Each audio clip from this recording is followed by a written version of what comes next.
Hello, children. Welcome to your EVS class.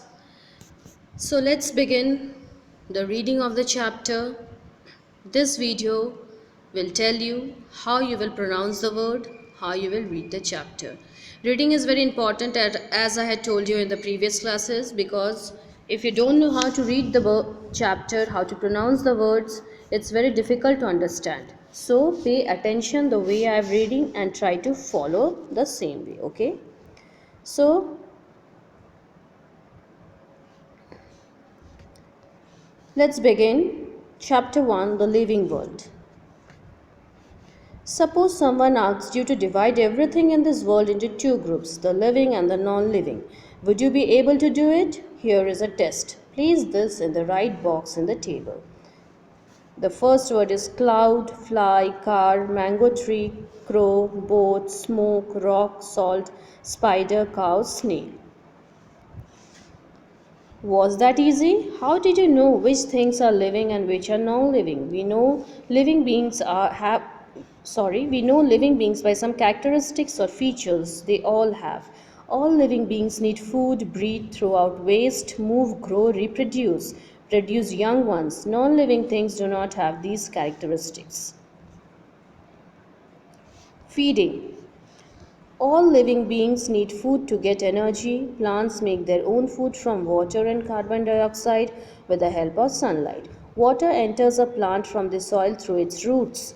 Carbon dioxide, which is a part of air, enters through tiny pores, holes on the leaves. Inside the leaf, water and carbon dioxide change into a kind of sugar. The green substance of leaves called chlorophyll helps to bring about this change. This process of making food is called photosynthesis. Photo means light, synthesis means making something from two or more things.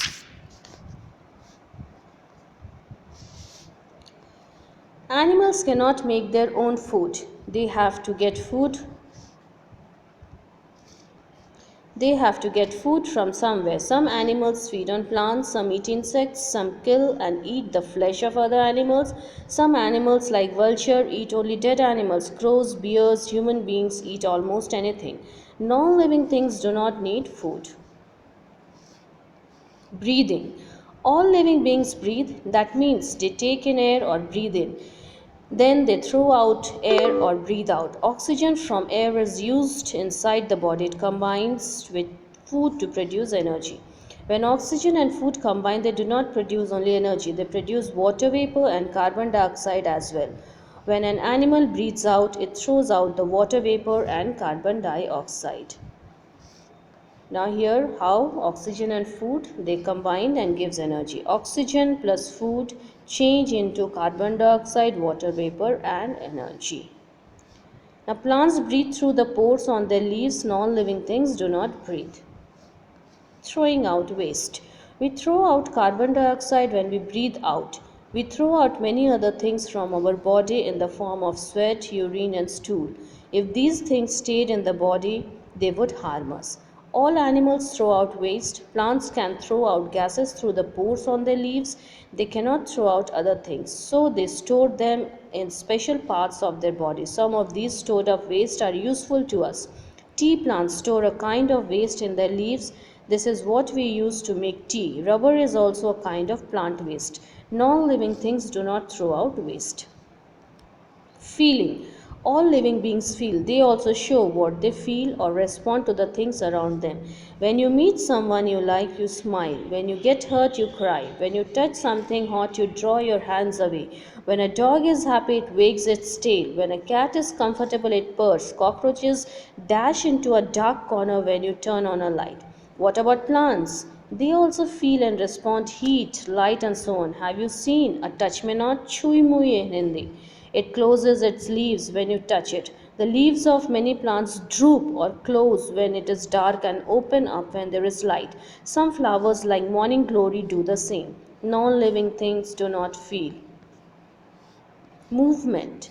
It is easy to see animals move. They can move different parts of their body. They can also move from one place to another.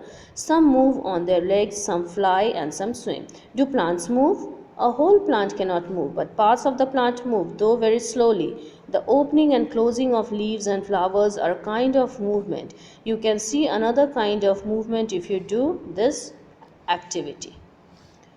Some non-living things like cars and cycles do not seem to move, but they do not move on their own. Have you seen a car or a cycle move on its own?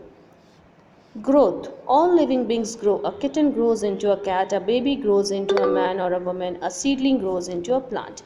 Non living things do not grow. Reproduction. Some animals give birth to young ones that look like them. Other animals lay eggs. The young animals which hatch out of the eggs look like their parents. All animals reproduce or produce young ones of their own kind. Plants also reproduce. Some baby plants grow out of seeds, others grow out of roots or stems, some even grow out of leaves. Non-living things do not reproduce. Here is a way to remember the 7 characteristics that all living beings have. Non-living things do not have these characteristics. So remember this line. Dekho, Farha buys toffees from Murli Gopal Rao. F for feeling, B for breathing, T throwing out waste, F for feeling, sorry, the first one is feeding, okay, and this one is feeling. M for movement, G for growth, R for reproduction. So this is the way you are going to read the chapter. All right.